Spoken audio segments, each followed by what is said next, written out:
नमस्कार मंडळी, सगळ्यांना दिवाळीच्या हार्दिक शुभेच्छा. जसं मी मागे यूट्यूबवर एक व्हिडिओ टाकला होता GST संदर्भात, तरी काही माझ्या सहकारी मित्र जे लघुउद्योजक आहेत त्यांनी मला सोप्या भाषेत असं टाकायला सांगितलं होता. तरी हा व्हिडिओ त्यांच्यासाठी मी बनवत आहे. GST हा एक गुड्स अँड सर्व्हिस टॅक्स आहे. तो गुड्स आणि सर्व्हिस जर तुम्ही प्रॉक्युअर केली किंवा सेल केली एखाद्याला तर त्याबद्दल तो लागतो. तर GST संदर्भात तो जो व्हिडिओ होता तर तो 8A टेबल होता.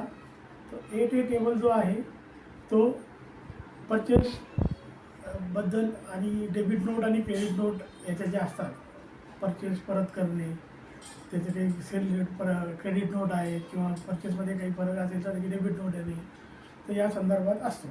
तर गव्हर्नमेंटने काय केलं आहे त्याच्यासाठी एक फॅसिलिटी दिलेली आहे, जे तुम्हाला GSTच्या पोर्टलवर जाऊन तुम्ही ती डाउनलोड करू शकता. GSTR9चा डॅशबोर्ड आहे, त्याच्यामध्ये ती मिळेल तुम्हाला.